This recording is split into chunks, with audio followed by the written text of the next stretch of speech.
Good evening, everyone. Welcome to the third L. Jackson Newell Liberal Arts and Sciences lecture series. I'm going to take this off. I just got a negative COVID test because I'm seeing my parents tomorrow. My name is Sylvia Torti, and I have the great pleasure of serving as Dean of the Honors College. Among the high points of my time as Dean, I can easily say that tonight is one of them, because I have the opportunity to recognize the work of my esteemed colleague, teacher, and friend, Jack Newell. This lecture series is possible because of an endowment created through an anonymous gift and then supported and still being supported by many individual donors who wish to recognize the decades of contributions by Jack Newell to education, academic freedom, and the liberal arts and sciences in general.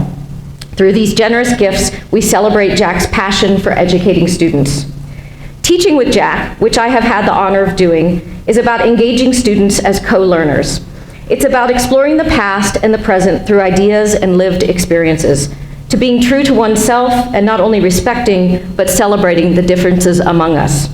Working with Jack, you feel his steadfast commitment to inspire us to live, as he might say, consciously on this host planet, to engage with free and critical thought, to develop our own individual purposes and ethics, and to feel empowered, or maybe he'd say obligated, to act on the knowledge we gain. Ultimately, I believe Jack wants us not to take for granted our privileges, to be clearer about our responsibilities, and to keep an eye open for breaches of ethics or challenges to democratic principles. Originally from Ohio, Jack attended Deep Springs College in California. He earned his master's degree at Duke in American history and his doctorate at The Ohio State University in history and the philosophy of higher education. He taught at Clemson University, Deep Springs College, and the University of New Hampshire before joining the University of Utah in 1974. For 25 years, Jack served the University of Utah as a professor of higher education, and for 16 of those years as Dean of Liberal Arts, which today we call undergraduate studies. In 1995, he took a leave from the university to serve as president of Deep Springs College, which he did until 2004. And when he returned to Utah as professor emeritus, he began teaching a series of courses, lucky for us, in the Honors College. One of the characteristics of Jack that I most admire is how he lives his values by engaging the broader Utah community. He also co-founded in these years and taught in the Clemente program for low-income adults downtown, a program which we now, as a partnership between Utah Humanities, the Honors College, Westminster College, and Salt Lake Community College, has a high school versions at East and West High School and serves as a pipeline for first-generation students to the U. Jack has devoted his career to opening minds, to new ideas and possibilities, to building vigorous learning communities, and to magnifying the human decency of others, whatever their philosophy or faith. I would like to invite you all to take a moment with me to recognize Jack, who is here tonight, and to thank him to his contributions to our community.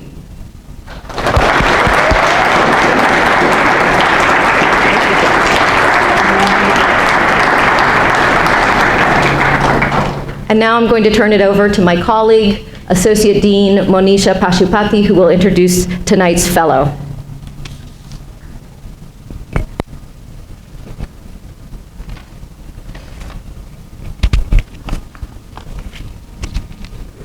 All right, can everybody hear me in the back reasonably clearly? Okay. Having not had a recent negative COVID test, I'm gonna keep my mask on. It is my great pleasure and honor to introduce to you the 2021-2022 L. Jackson Newell Fellow, Dr. Lisa Diamond.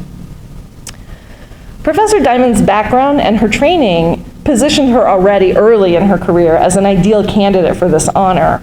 She did her undergraduate work at the University of Chicago in a psychology department that has spanned both kind of standard empirical approaches to human behavior, but also critical theories and critical evaluations of those approaches grounded more in social critique. She went on to do doctoral work at Cornell University in human development, and she developed there 2 lines of research. And again, those lines of research commingled biological understandings of human behavior, psychological understandings of human behavior, and again, issues of social critique. And a sort of critical perspective on the meaning of our work. Professor Diamond currently holds faculty positions in the psychology department and in gender studies, And I think this has enabled her to continue to maintain that interdisciplinary breadth in her work. Her research program currently examines sexuality, gender, and relationships from a multidisciplinary and developmental framework, looking at how our lifespan development shapes our attractions, our sense of our gender, the relationship dynamics in our lives, but also at how those parts of our lives, our sexuality, our gender, and our relationships, shape our futures, including our physical health. She's won many awards. One of the most recent local awards was the Distinguished Research and Creative Work Award here at the University of Utah. This is one of the most prestigious honors you can receive here at the U. She's also won many national awards for her book on sexual fluidity and for many, many of her contributions to science. One thing that characterizes her work across all the breadth and depth is a sense for the questions that other people haven't started to ask. So as a PhD student, she launched a longitudinal study of women's sexuality that was, in many respects, revolutionary and proved really crucial to understanding how sexuality develops in ways that had been overlooked by an emphasis on male sexuality. And she's continued to address these kinds of key issues that other people aren't quite looking at. And so the honors, she's won nearly every honor that one can think of for her work. These honors are more than well deserved. I'd be remiss, though, if I left out some of the other things I admire about Professor Diamond, and which also have to do with her fit for the Newell Fellowship. She has immense theatrical and musical talent. She has a deeply creative approach to anything she does, and she's always brought this talent and creativity to the table in her teaching, whether that's in traditional classroom contexts. She curated an entire playlist for her course on love, selecting perfect songs to illustrate the issues that she was raising in class. And she more recently created a biopic about, about Stevie Nicks and Lindsey Buckingham to give students a sense of what her course on relationships would be covering. So these and many other teaching and public lecturing moments kind of highlight Lisa's talent for communicating research findings in ways that matter and impact her audience and are memorable. And I want to say one more word about this capacity for public engagement. In preparing these remarks today, I actually looked at Lisa's 2018 TEDx talk, which was given here in Salt Lake City. You can find it online. And I did the thing that you are never supposed to do. I read the comments. I haven't. Well, you don't have to, because I'm actually going to tell you something. I saw something in those comments that I've never seen before looking at comments on a TED Talk. And it was this. Many people said, I went into this with the opposite opinion, and I changed my mind. I've seen many positive comments on the internet. I've seen a lot of snarky, nasty comments. I almost never see someone say, this really changed how I thought about something. So I think that's just an illustration for me of the power of the way Lisa can drill down and present complex issues with attention both to the science and to the meaning that those things have. And finally, I'm slipping into calling her Lisa because I've known Professor Diamond since the two of us began our careers at the University of Utah in the fall of 1999 and sat at the same table at the faculty orientation and then realized that we were going to be colleagues. So in addition to all the accolades and honors and talents and creativity that I hope you now get to see, I also have the fortune of thinking of her as Lisa and counting her among my colleagues and friends. So please welcome Dr. Lisa Diamond, who's going to be talking to us about how we might make sense of new findings about same-gender sexuality.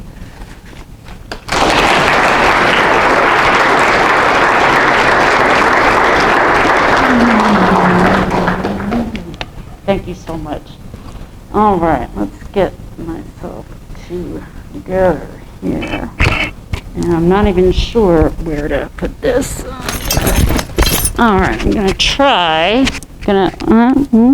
We'll see. Where do you clip it if you have a mask? Let's see, maybe like that. How does that work? Is that good? Okay, cool. now I have my expensive clicker pen, which hopefully will not let me down. All right, I want to begin with a little poetry. So let me, are you on? Yes, you're on. We're going to be talking about same-gender sexuality, and if you're saying, well, what the heck counts as that? That's a good question. So I want to start with a very old poem that is about same-gender love. When I look at you, even a moment, no speaking is left in me. No, tongue breaks and thin fire is racing under skin, and in eyes no sight, and drumming fills ears, and cold sweat holds me, and shaking grips me all. Greener than grass I am, and dead or almost I seem to me. So this is a poem written by a woman about another woman, and it's written almost 3,000 years ago. This was written by Sappho, who lived around 630 BC, and who lived on the Isle of Lesbos, which is now a vacation destination for lesbians around the world. My wife has said to me, we are never going to Lesbos. That's not the kind of lesbians we are. We're not going to the cliche places like Lesbos. So she is perhaps the most famous lesbian out there. And I think what has made her poetry so enduring is that even from our modern sensibility, the eroticism and the passion come through. We relate to these feelings. They seem very alive to us. We understand kind of what that means. Here, by the way, is an artist rendering of Sappho with one of her many, many, many lovers. She had male lovers too, by the way. Now, I'm going to tell you a little bit about another lesbian who has also written erotically about her partner. This is Catherine Stockton, the dean of the School for Cultural and Social Transformation. And she has I'm plugging her book, even though the quote that I'm going to talk about is not from this book. But she has a new book out on gender that's super amazing. And she has talked a lot about the difficulty of aligning kind of the eroticism of any particular relationship with this notion of it being a same gender or an other gender relationship. And she has written in one of her other books called Making Out, which is sort of a memoir, she has said, my lover's genitals are not the same as mine. We may both be women, but I do things to those genitals that men could do. If she closed her eyes, how would she know if it were me or somebody else? What about that makes it a same gender relationship, right?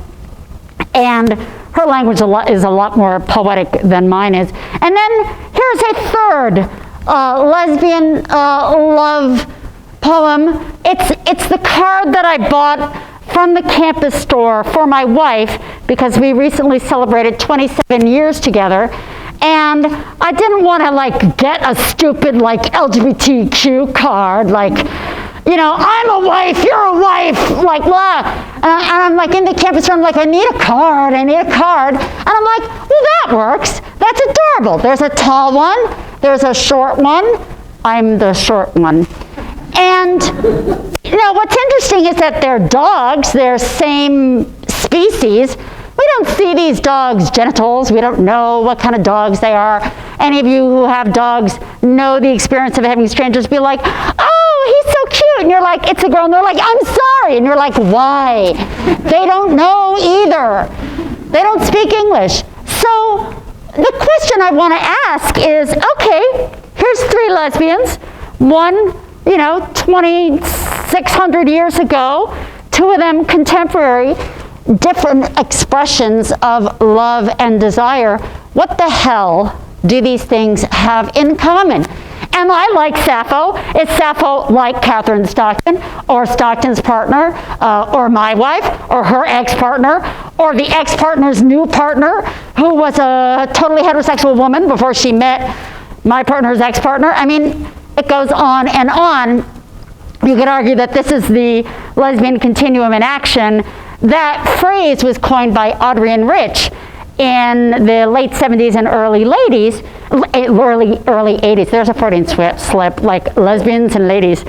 And part of what she was trying to communicate was the fact that maybe all women have the capacity to turn their erotic and emotional energy toward other women. Why not? Why not try it?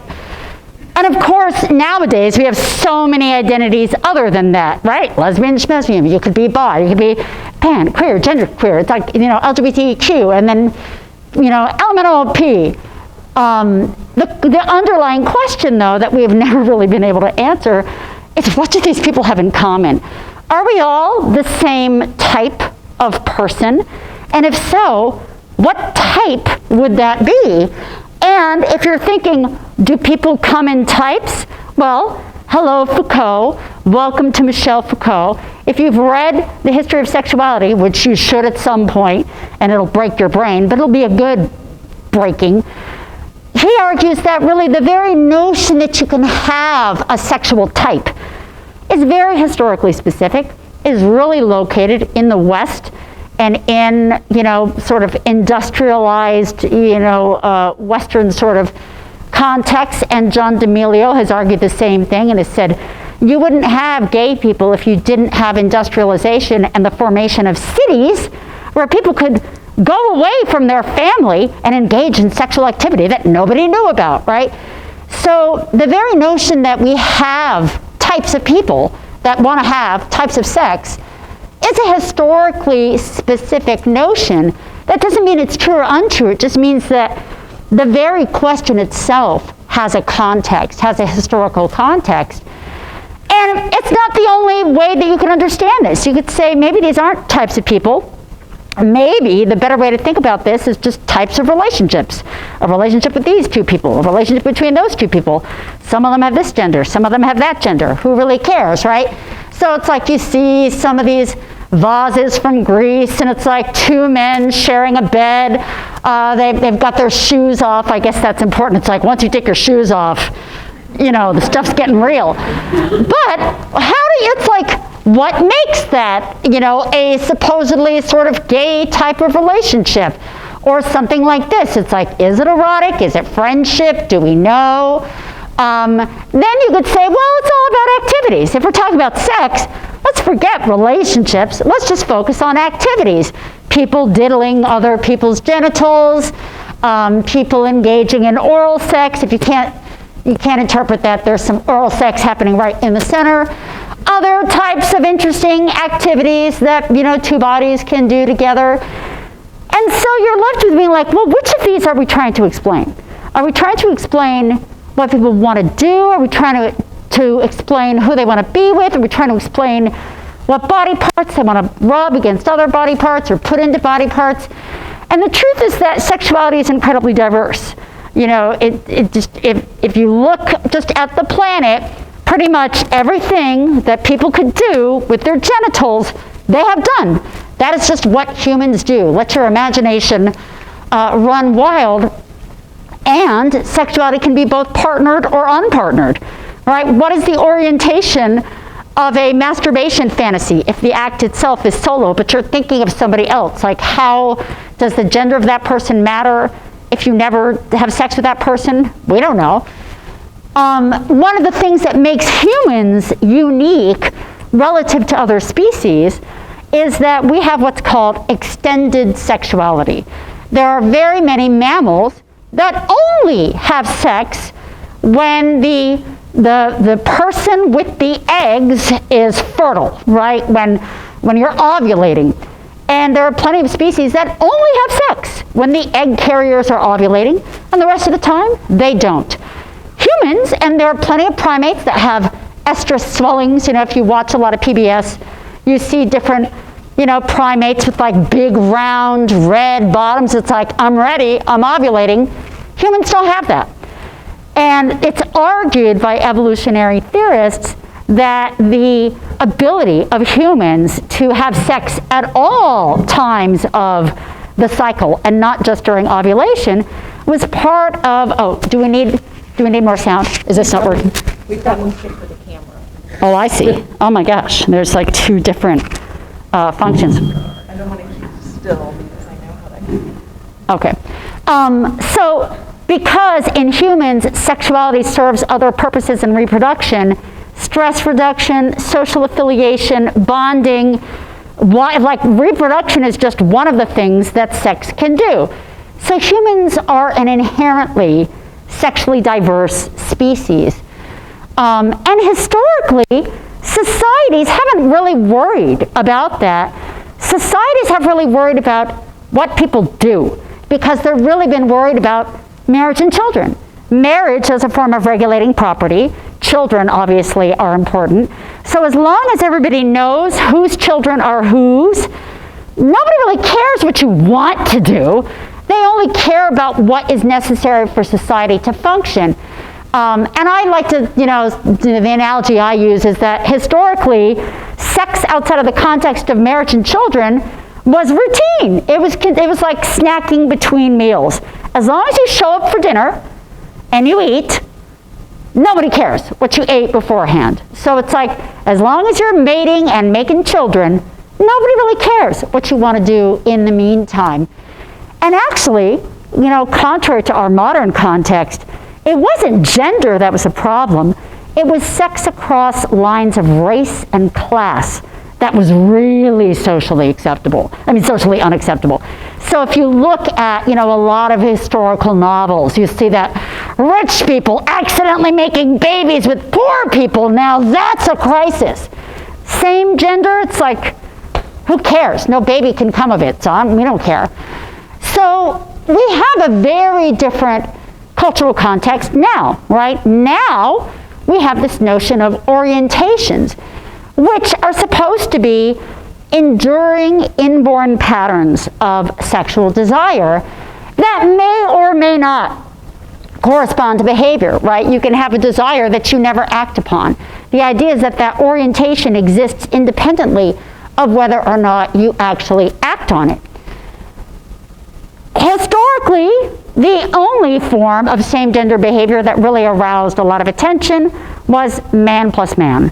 There's a famous quote by Queen Victoria when asked about whether they should have laws against women having sex with women. She was confused by the question and then said, "But what could the poor things do?" Which is just so sad that her imagination was so stunted that she could not imagine what two girls could do to each other. And historically, the unacceptability of same-gender contact was phrased initially in terms of just religious, like that isn't what God intended. So initially it was thought of as a sin. Then as you started to get the advent of science in the late 1800s and early 1900s, then it was turned into a sickness, a form of pathology, a form of gender inversion. So it's like there's still something interesting. Maybe it's not sin, maybe it's a sickness. And now we've reached the final frontier where it is now considered a status, a thing about you, a trait, a feature of you, not a pathology, not a form of sin, but simply a part of human diversity, right? And this is where you get this argument that gays are born this way, that this is just a feature of people. And the debate about that, has sort of made this dichotomy, like you're either born with it or it's a choice. Right? So it's like, is it like eye color where you have no choice? Or is it like a preference for ice cream where you have some choice? Now, then there's this interesting thing of well, how would you know, right? Could you have, if someone says, oh, I'm a chocoholic, we kind of understand that, but we don't think did you choose to be a chocoholic? And what if you are a chocoholic, but you live in a culture that has no chocolate? Are you deep inside? Are you still a chocoholic who has never encountered chocolate? how much of these desires that we have are structured by our opportunities and circumstances. And if some people eat chocolate because they're driven to eat chocolate, and some people eat chocolate just because it's there, is there a difference? Like if you are oriented towards same-gender contact and other people just engage in it because it's there, is there something different about those two people? And how would you know? If the outcome is the same, what do we want to know? What do we need to know about the motives for towards the behavior? Because two different people can always engage in the same behavior for different reasons, right? Maybe you have sex with your partner because you find your partner sexually desirable. Maybe your partner has sex with you because they find your money desirable, right? Same behavior, different motives. Or maybe your best friend, or maybe your HBO subscription. Who knows what they want? But that gap between desire and behavior always exists, right? So it makes it really difficult to study this thing called orientation. And why the heck are we so obsessed about gender, right? We have historically agonized about gender-based desires while ignoring a lot of other things that might orient our desire. We don't talk about, desires for people of the same social class or people of the same religion, or, are you attracted to people who are able-bodied or not? Gender is just one of the many things that we could take into consideration, but it gets all the attention in studies of sexuality, right? No one asks if people are born attracted to rich people or Lutherans or Iranians, right? We don't ask those questions. And yet again, historically, being attracted to lower class people or people of another ethnicity would have gotten way more attention than being attracted to the same gender. And actually, Catherine Stockton, in her book, argues that at least if you look at the history of the United States, we've never had two genders. We have 6. White men, white women, black men, black women, which were slaves in the colonial times, and then native men and native women. That the gender norms for those different raced categories are totally different. So it's kind of silly to ignore race and class as much as we do. There's also a lot of controversy about expressing racial preferences on dating websites. This is an email that a friend of mine who uses OkCupid got, and there's been a lot of discussion apparently in OkCupid about what to do about politically incorrect racial preferences. So they sent a survey to all of their users. Is it racist to say that you're generally sexually attracted to a particular race? And I'm not sure how they were using this data, but the fact that they were asking it shows that they're not exactly sure what to do with this particular preference. Like, you have the option to say, I'm interested in men, I'm interested in women, I'm interested in non-binary, I'm interested in all these things. But if you say, I'm a white person and I only want to see white matches, OkCupid's like, is that okay? Is that different than gender? And the reason that everyone is so obsessed with this born this way argument, of course, is because it goes to this question of like, well, what's going to unfold over the rest of your life course? How much does this one desire reflect your ability to have desires at all? I get emails like this all the time. My son went to college, joined the Queer Student Alliance, and now he has a boyfriend. How do I know whether he's really gay or whether this is something experimental or political? In other words, does my son, is he gay? Does he have a same-gender orientation? Or is he just a guy at college doing crazy stuff? And from a parent perspective, like, it kind of makes sense, right? They're trying to imagine the future, their child's future, and what the life chances will be for their child who might have a same-gender orientation. It's interesting that we don't necessarily get emails like this. This is just my edit of this email. My son went to college, joined the Black Lives Matter student group, and now he has a black girlfriend. How do I know whether he's really in love with her or whether this is something experimental or political, right? Does he have another race orientation? We never ask that question. We never say, oh, are you oriented toward a particular race? Again, it's interesting and important to parents because it speaks about life chances. But the implications of that framing are different, even though in many ways you could argue they shouldn't be different. It's really kind of the same sort of question. This has been studied over the years, especially by historians, in terms of what's been called constitutional same-gender sexuality versus facultative same-gender sexuality. In other words, are you born gay? Do you have a gay constitution? If you have a gay constitution, then your same-gender behavior flows from that orientation. It's a sign that you have this trait. Right? Sappho would have ended up having sex with women no matter where she ended up with. Facultative same-gender behavior, that is described as some of the behavior that you might see in a prison or in the military or in a boarding school where the opportunity is there, maybe it's a little more socially acceptable, why not? So that you don't have to be gay to do gay things, right? Immersion in environments where occasional same-gender contact is more available or receptive, like military prison boarding schools, or my favorite, gender studies classes. A well-known hotbed of recruitment.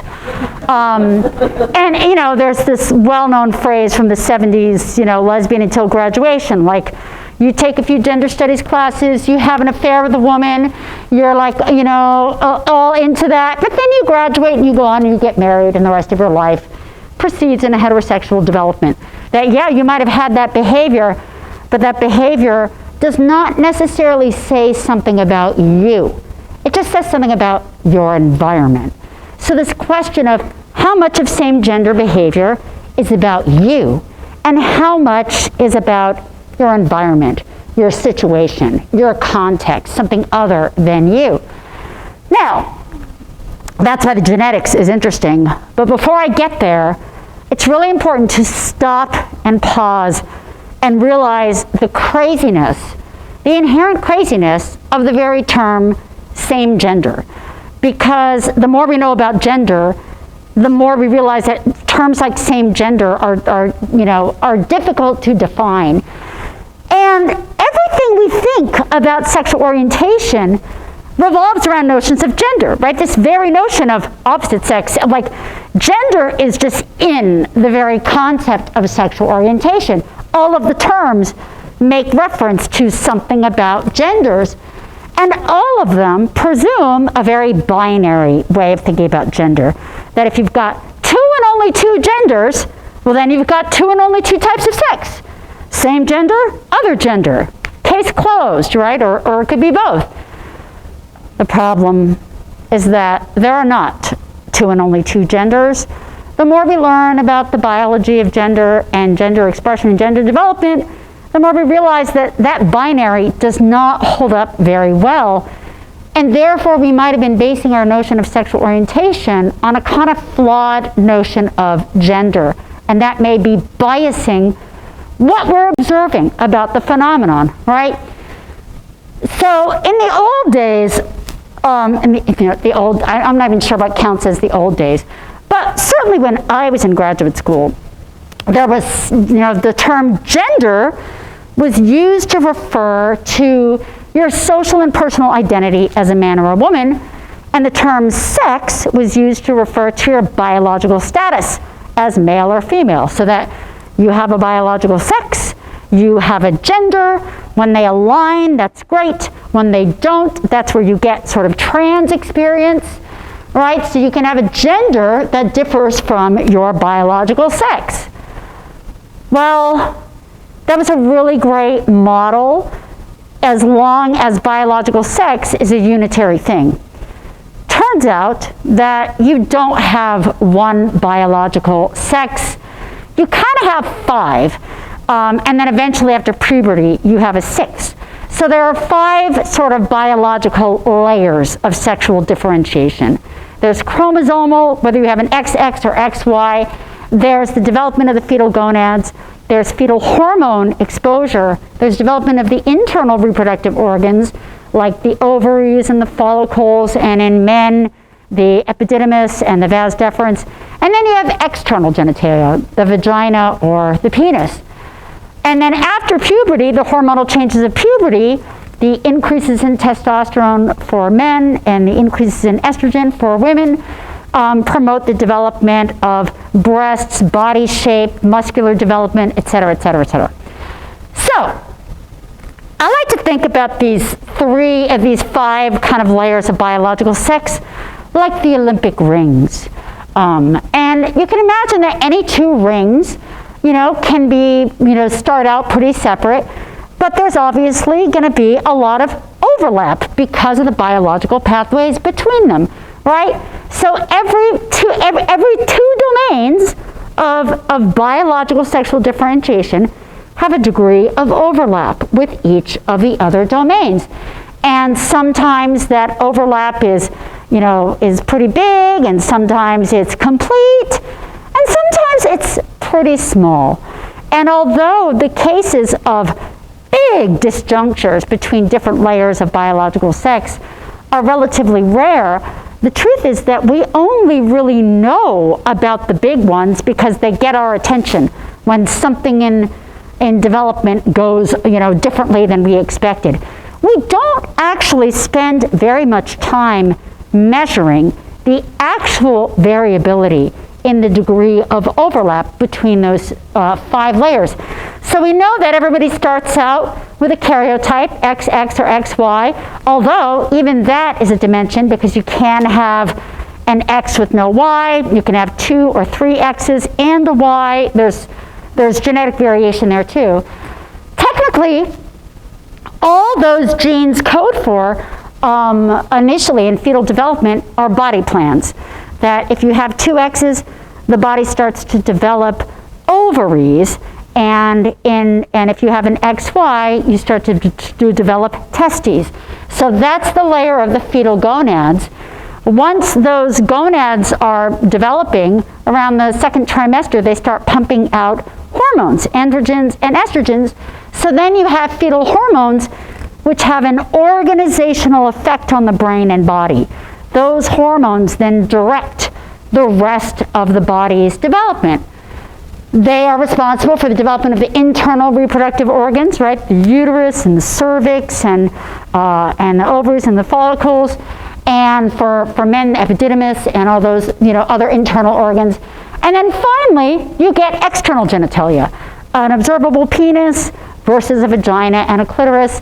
And then finally, after puberty, you get things like breasts and an Adam's apple and fun stuff like that. Now, when we look at it all together, when we say someone is male or female, we are basically inferring, it's sort of like, in structural equation modeling, what we call a latent variable. You never see it directly, you infer it from the presence of other things.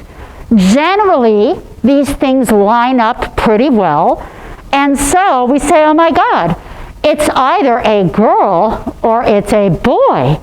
However, parents and doctors never observe all those things at birth. All they observe at birth is whether there's a penis or a vagina. It is a generally safe assumption to assume that if it's got a penis, it's got those other 5 layers that correspond with men's development, and that if it has a vagina, it doesn't. But that's an inference. It's almost never observed. And that is why many biologists now just talk about birth-assigned sex rather than biological sex, because biological sex is multiple, but every kid gets labeled boy or girl at birth. And so that category is really an assignment. And we're not seeing all of those other things. And again, it works pretty well as if everything lines up, but what if everything doesn't, right? What if you have a slightly different pattern, and so you've got different degrees of overlap? Then what's the sex there? Which one of those matters the most? None of them, there's no rationale to think of any of them as logically primary. And frankly, these discrepancies are pretty common. Some of the most common, for example, are congenital adrenal hyperplasia, where an XX fetus is exposed to so much androgen from her own adrenal gland in utero that when she is born, her vagina looks more like, there's a vagina, but there's also a clitoris that's so large, it looks like a penis. So you have a discrepancy between her chromosomal status, her fetal hormone exposure, because she was exposed to male typical levels of hormones. Her internal reproductive anatomy still develops, but usually these girls are infertile because the lack of estrogen didn't activate the right things. So you have like female on this, male on this, female on this, male on this. Then there's androgen insensitivity syndrome, where an XY fetus has no functioning androgen receptors in their brain or in their body. The basic fetal body plan is actually female.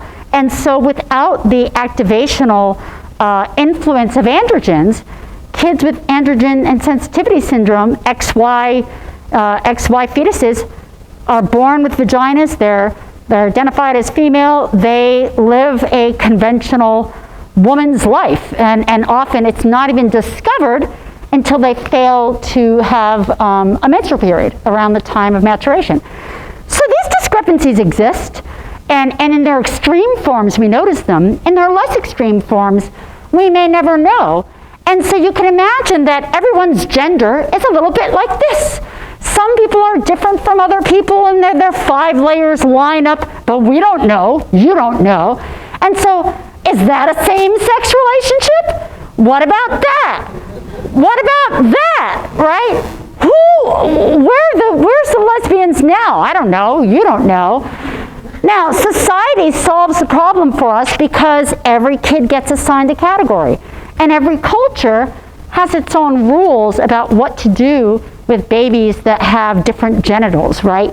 And certainly in some cultures, ones that have more variable gender development, gender expression, have their own categories, maybe called two-spirit or other categories, right? And then there may be different rules around that. So culture always comes in deciding, what are we going to do with your 5 layers of biological sex?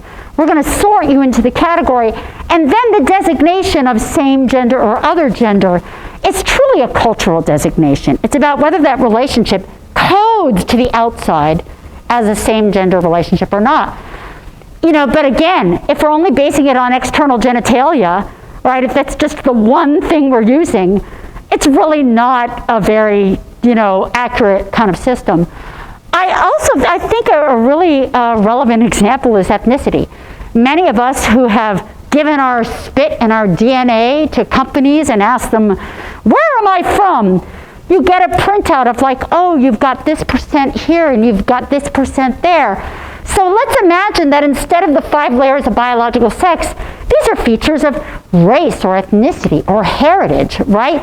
What if you're 40% Greek, 40% Scottish, but 20% Ethiopian? What are you? Are you white? Are you black? Are you mixed? What is your status ethnically? It's basically, these are all human shortcuts to understand differences between people. And so it's important to understand that when I talk about same-gender sexuality, these are heuristics. They are mental shortcuts to explain something that is necessarily more complex. In the same way that when you call someone white or black, you are not naming anything necessarily true about their biology. These are statuses that we occupy in society that have a biological meaning, but maybe not the one that we usually think is the meaning. Okay, now let's get to the genes. So a study came out in 2019 that was published in Science. And for those of you who know about publications, Science is pretty much the premier scientific journal in the world. Many people will never, ever, have any prayer of publishing something in Science. I certainly don't. This study came out, and they were using something called a genome-wide association study to look at whether same-gender behavior is associated with a certain pattern of genetic influence. And essentially, whether it is meaningful to say that people engaging in that behavior form a different population than people who have not engaged in that behavior. How different at a genetic level are people who engage in same-gender behavior relative to people who don't? And what about differences within the queer umbrella? Are bisexuals intrinsically different from exclusive lesbians, right? What about the mostly straight individuals? Are they different in some way? In other words, do you have a genetic sexual essence? Is there a truth, a genetic truth about your sexuality that you may not even know or understand? Now, this is not the first study to ask this question. And in fact, back in the 90s, there was a lot of attention to this, and this was a Newsweek cover in around 1992. Is this child gay? And it was like, oh my God, gay babies. What's next? And you know, the early studies were pretty crude. Since that time, of course, we have mapped the full human genome, which opens up new avenues for investigating this question. So genome-wide association studies look at an entire person's genome, and they look for what are called SNPs, single nucleotide polymorphisms, and they see whether certain polymorphisms, in other words, different forms of the same gene, are associated with a certain trait. And you can look at any trait you want. You can look at alcoholism. You can look at height. You can look at, you know, almost anything. My mask is falling off my ear. The problem is that in order to reliably test any link between SNPs and a trait, you need a lot of people because there are so many thousands of genes and SNPs to look at.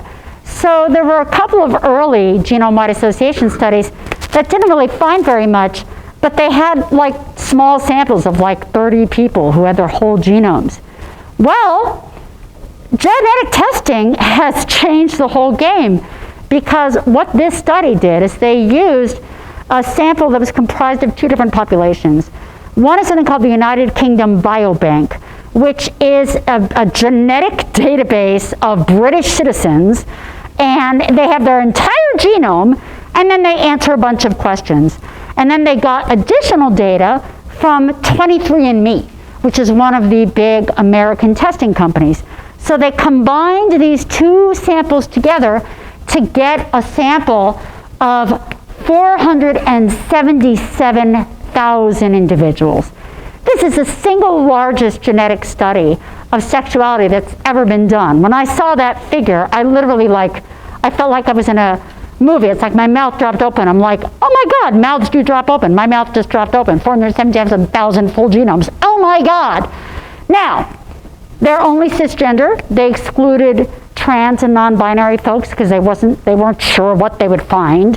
And this is a largely white, Western European, it's Europeans and Americans. So it is not the greatest study in the world, but it's the most data that we've ever collected on this.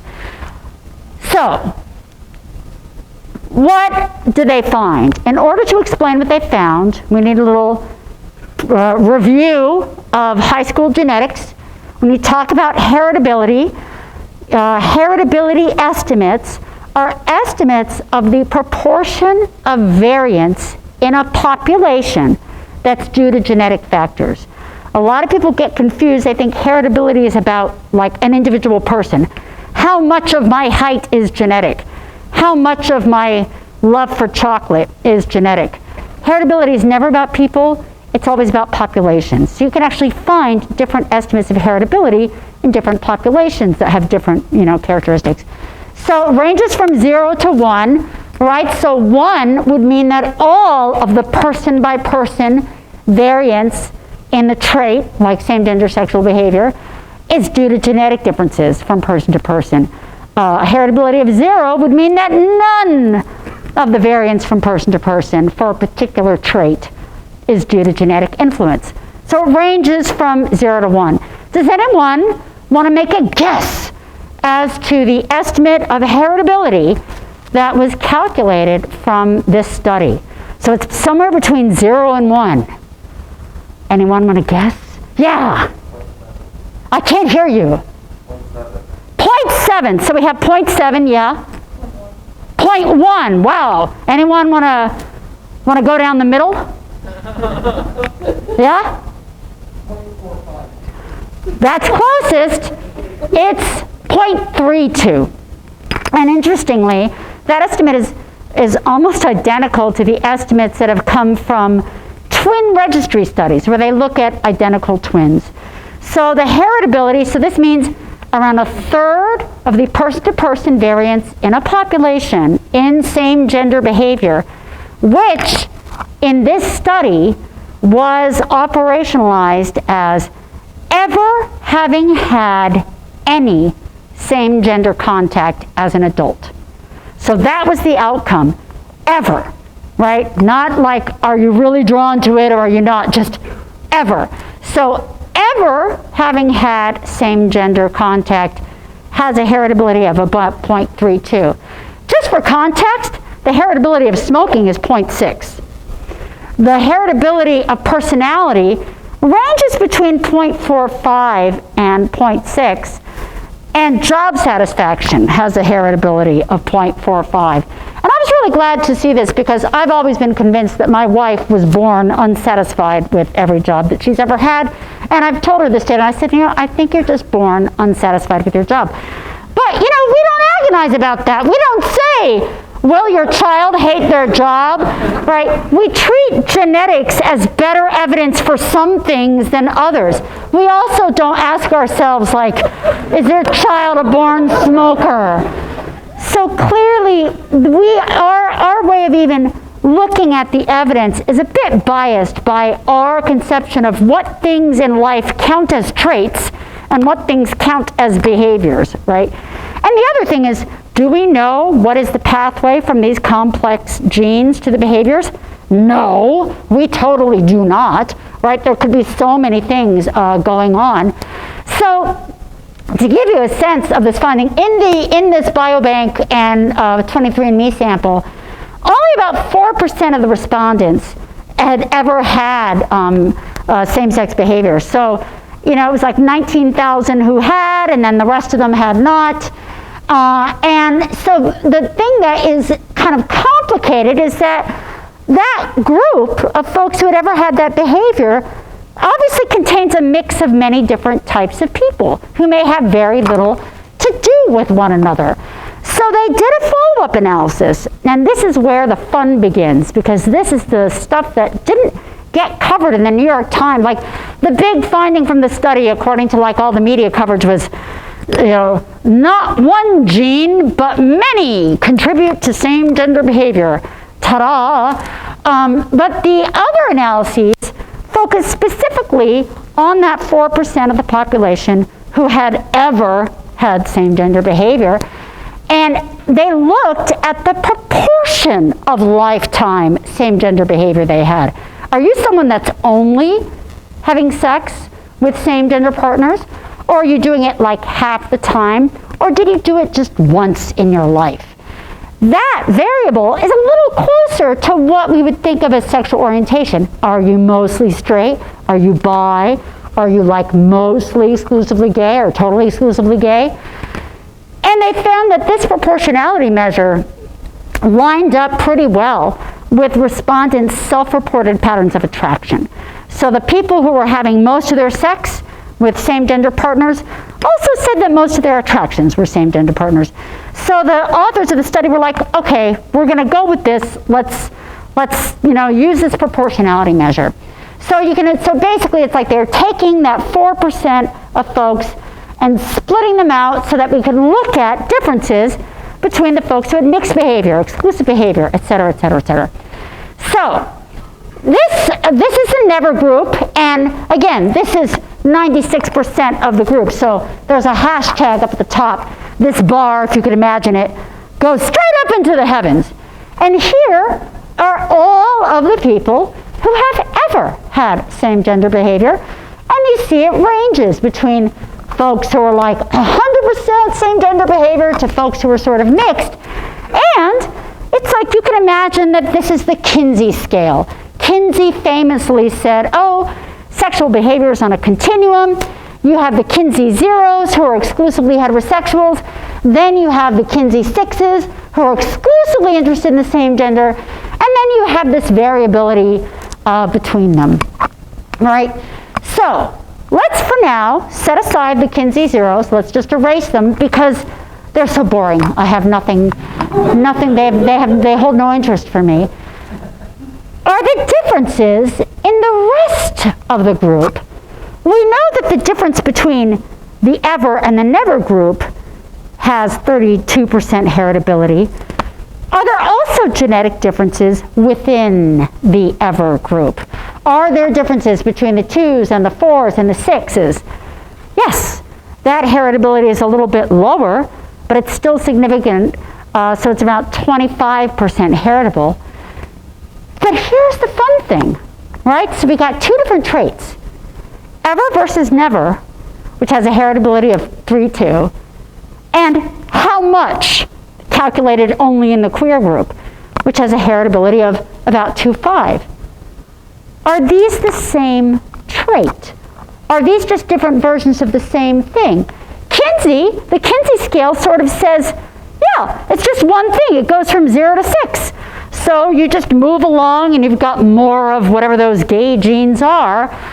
And if that's true, then the genes that differentiate between the Kinsey 1s and the Kinsey 5s should be the same set of genes that differentiate between ever and never, right? If it's a single underlying trait, they should be the same genes.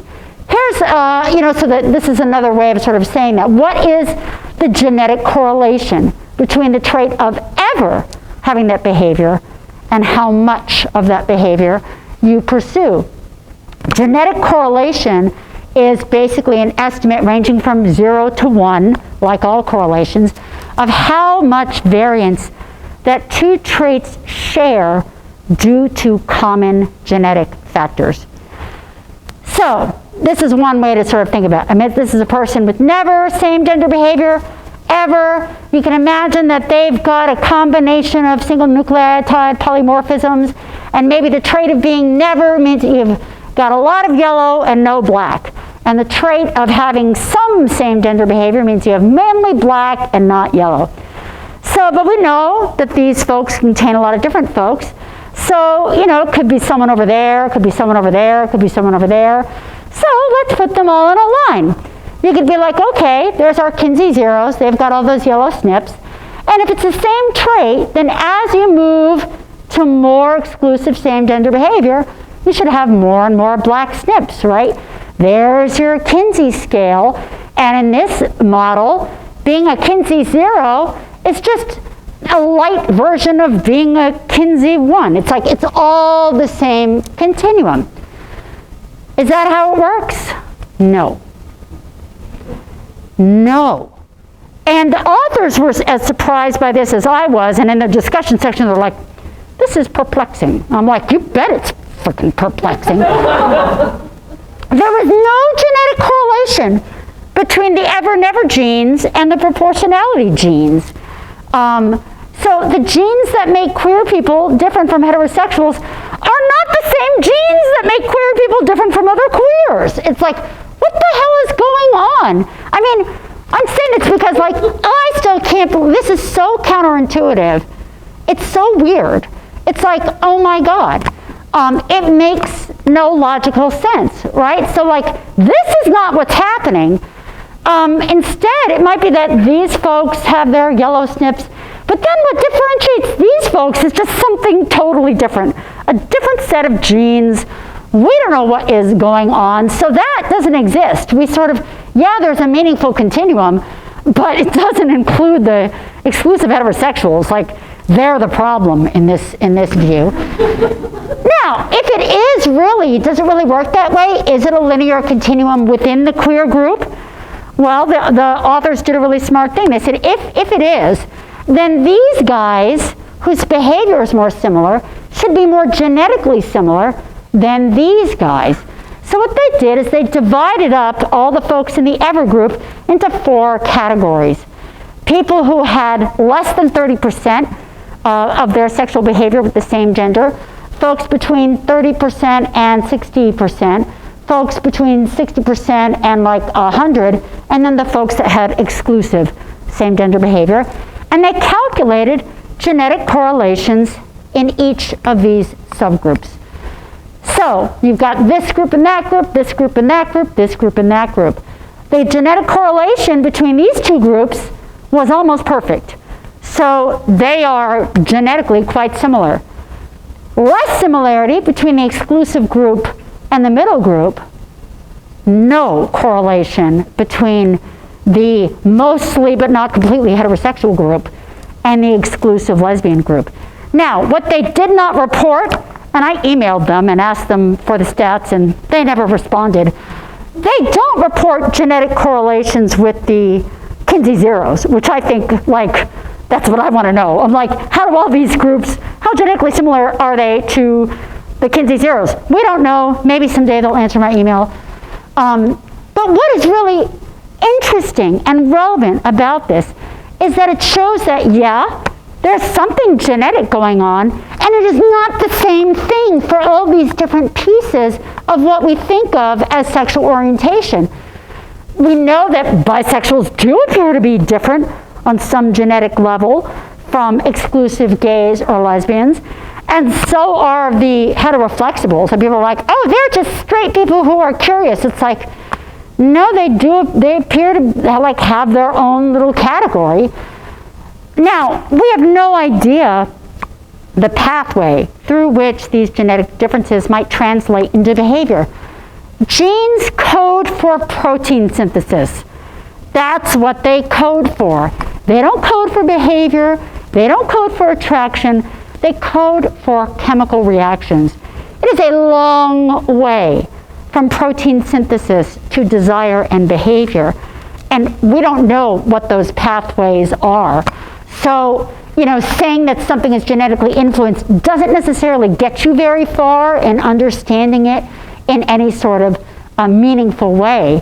But what I find so fascinating is that those genetic differences between 1 and 4 and 6 have nothing at all to do with what makes all queer people different from the Kinsey zeros, right? So it's interesting. I looked at this and I was like, what, like, they're the weird group. What is going on with the never group? Like, what makes them so different? And, you know, the only thing we know about them, the only thing at least we know from this study, is that no matter what type of life path they had, they never engaged in same-gender behavior. Now, what can we infer from that? Well, we do know that same-gender behavior is socially stigmatized. And if you have it, you're exposing yourself to risks. Risks for stigma, you know, various sorts of risks.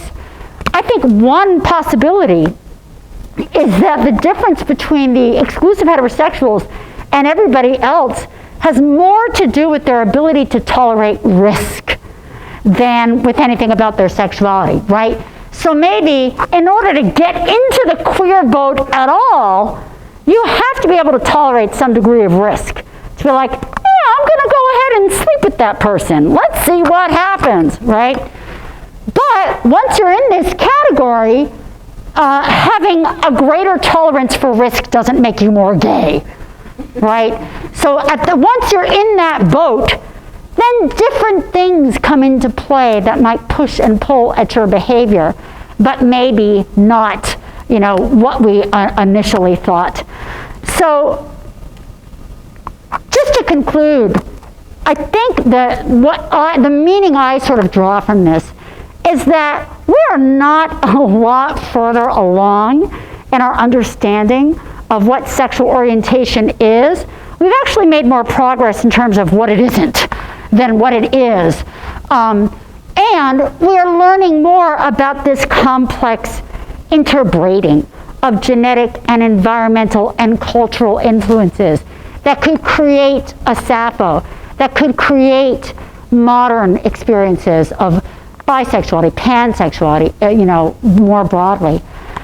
There's been a growing effort to just talk about sexual diversity instead of sexual orientation, and gender diversity instead of just trans experience. The idea being that we all have our own particular mix of the biological layers of gender, and we all have these complex web of influences on our sexuality, and they're all overlapping spectrums. They're not categories, right? So to end, do you have a gender? Do you have an orientation? I don't know, and I hope that you don't feel like you know either. Thanks a lot.